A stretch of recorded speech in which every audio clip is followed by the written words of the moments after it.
അങ്ങനെ നമ്മുടെ സുഭാഷേട്ടൻ കല്യാണം കഴിക്കാൻ പോണ പെൺകുട്ടി എത്തുന്നുണ്ട്. നമ്മുടെ ഭയ്യ നാട്ടിൽ പോയിട്ട് തിരിച്ച് വരുന്ന സമയത്ത് ആ പെൺകുട്ടിയായിട്ടാണ് വരുന്നത്. എന്നിട്ട് നമ്മുടെ സുഭാഷേട്ടനെ പരിചയപ്പെടുത്തി കൊടുക്കുന്നുണ്ട്. ചേട്ടാ, അതാണ് ഞാൻ പറഞ്ഞ എൻ്റെ അനിയത്തി. ഇവിടെ നാട്ടിലെ ബ്യൂട്ടീഷ്യൻ കോഴ്സൊക്കെ പഠിച്ച് കഴിഞ്ഞത്. അവിടെ നാട്ടിലെ സാഹചര്യം കാരണം ഞാൻ ഇവിടെ വല്ല ജോലിക്കും കൊണ്ടുവന്നത്. ഇവിടെ ഞങ്ങളുടെ ആൾക്കാർ കുറേ ബ്യൂട്ടീഷ്യൻ കോഴ്സ് ചെയ്ത ആൾക്കാരുണ്ടല്ലോ, അവരുടെ ഒപ്പം നിന്നോട്ടെ എന്നൊക്കെ പറയുന്നുണ്ട്.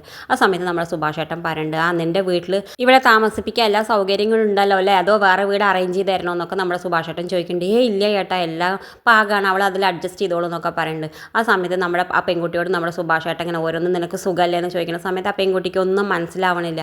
എന്താ അവൻ പറയണമെന്ന് ചോദിക്കുന്നുണ്ട് നമ്മുടെ ബയ്യോട്. അപ്പോൾ ആ ബയ്യ പറയുന്നുണ്ട്, നിനക്ക് സുഖമല്ലേ എന്നൊക്കെ ചോദിക്കുന്നുണ്ട്. നിന്നോട് വാതിലൊക്കെ അടച്ച് നേരെ ഇരിക്കാം, ഇവിടെ നാട് പുതിയതല്ലേ, അതുകൊണ്ട് പുറത്തൊന്നും ഇറങ്ങരുത് എന്നാണ് സുഭാഷേട്ടൻ പറയണമെന്ന് പറയുന്നുണ്ട്. ആ പെൺകുട്ടി ആയിക്കോട്ടെ എന്നൊക്കെ പറഞ്ഞിട്ട് പോണ സമയത്ത് സുഭാഷേട്ടനെ തിരിഞ്ഞ് നോക്കിയിട്ട് പോകുന്നുണ്ട്. എന്തായാലും നമ്മൾ വരുന്ന എപ്പിസോഡിൽ കാണാൻ പോകുന്നത് അവർ തമ്മിൽ ഇടയ്ക്കിടയ്ക്ക് കണ്ടുമുട്ടണതും അവർ തമ്മിൽ പ്രണയിക്കണതും ഒക്കെയാണ് നമ്മൾ വരുന്ന എപ്പിസോഡിൽ കാണാൻ പോകുന്നത്. എന്തായാലും നമ്മുടെ സുഭാഷേട്ടൻ കല്യാണം കഴിക്കാൻ പോകുന്നത് ആ പെൺകുട്ടിയെയാണ്.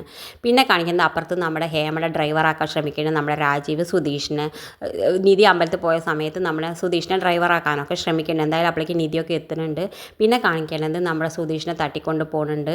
സുധീഷിനെ തട്ടിക്കൊണ്ട് പോയിട്ട് നമ്മുടെ സുഭാഷേട്ടനും ഹരീഷും നികേഷും കൂടി അവനെ രക്ഷപ്പെടുത്തി കൊണ്ട് വരുന്നുണ്ട്. എന്നിട്ട് നമ്മുടെ രാജീവ് കള്ളത്തരങ്ങൾ മുഴുവനും നമ്മുടെ നിധിയുടെ മുന്നിൽ പൊളിച്ചെടുക്കുന്നുണ്ട്. എന്നിട്ട് നിധി പറയുന്നുണ്ട്, ഇനി ഞാൻ അച്ഛനെ ഒരിക്കലും കാണാൻ ആഗ്രഹിക്കില്ല, എനിക്ക് ഈ ജന്മനി അച്ഛനെ കാണണ്ടെന്ന് പറഞ്ഞ് ഇറങ്ങിപ്പോകുന്നുണ്ട്. ഇതൊക്കെയാണ് നമ്മൾ ഈ ആഴ്ച വരുന്ന എപ്പിസോഡിൽ കാണാൻ പോകുന്നത്. ഇതുപോലെ മുൻകൂട്ടിയുള്ള എപ്പിസോഡ് വിവരം നിങ്ങളുടെ മുന്നിൽ എളുപ്പത്തിൽ എത്താൻ ഈ ചാനൽ ഒന്ന് സബ്സ്ക്രൈബ് ചെയ്യാൻ മറക്കരുതേ.